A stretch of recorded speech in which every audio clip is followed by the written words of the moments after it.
أعوذ بالله من الشيطان الرجيم. بسم الله الرحمن الرحيم.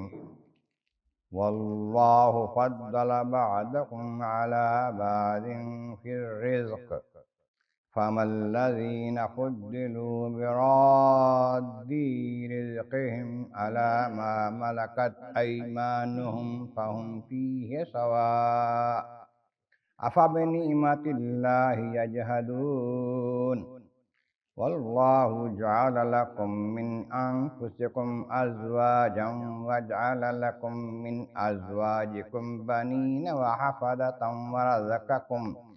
ورزقكم من الطيبات أفبالباطل يؤمنون وبنعمة الله هم يكفرون. صدق اللہ العظیم.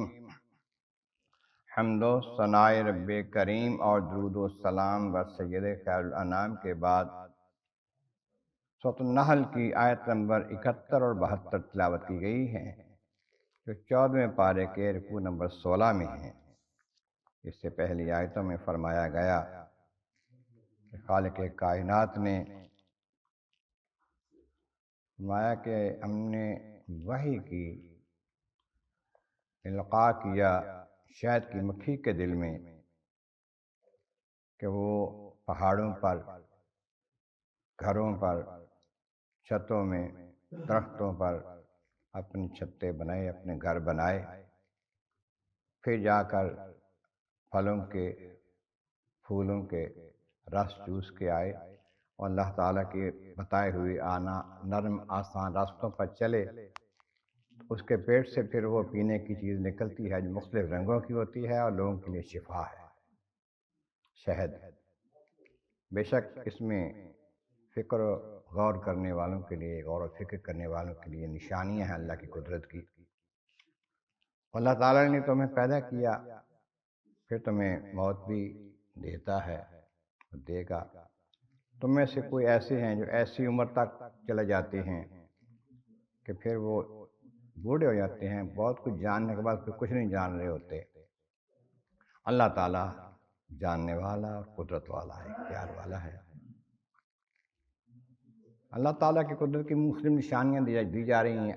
اب یہاں قدرت باری تعالیٰ اور توحید باری تعالیٰ کی ایک اور نشانی بیان فرمائی. اللہ ہی ہے جس نے تم میں سے بعض کو بعض پر رزق میں فضیلت دی ہے، افضل کیا ہے. کسی کو مال کم، کسی کو زیادہ دیا ہے. کوئی بادشاہ ہے، کوئی فقیر ہے، کوئی امیر ہے، کوئی غریب ہے. تو فرمایا ان میں سے جس کو مال زیادہ دیا ہے، مطلب یہ خود رزقہم، جن کو بہت زیادہ مال دیا ہے، وہ ایسا نہیں کرتے کہ اپنے کسی غلام کو، خادم کو اتنا مال دے دیں کہ وہ اس کے برابر ہو جائے. کسی کو دے گا تو تھوڑا بہت دے گا، اتنا نہیں دے گا کہ جتنا مال اس کے پاس اتنا اس کے پاس ہو جائے، آدھا اس کو دے دے، آدھا اپنے پاس رکھ لے، ہر چیز کو تقسیم کر دے. ایسا نہیں کرے گا. اگر ایسا یہ نہیں کر سکتا کہ اپنے غلام کو اپنے برابر کر لے، اللہ تعالیٰ خالق ہے، مخلوق اس کے برابر کیسے ہو جائے گی؟ بت کیسے اس کے برابر ہو جائیں گے؟ کوئی اور کیسے ہو جائے گا؟ تو حالانکہ یہ غلام اور یہ آقا جو ہیں کہ تو ملتے جلتے ہیں، دونوں انسان ہیں، دونوں اللہ کے پیدا کیے ہوئے ہیں، دونوں ایک جیسے ہیں. یہ برابر نہیں ہو سکتے ایک دوسرے کے. مالدار دوسرے کو اتنا نہیں دیتا کہ وہ کس کے برابر ہو جائے، تھوڑا بہت دیتا ہے. تو پھر اللہ تعالیٰ کی نعمتوں کا کیسے انکار کرتے ہیں؟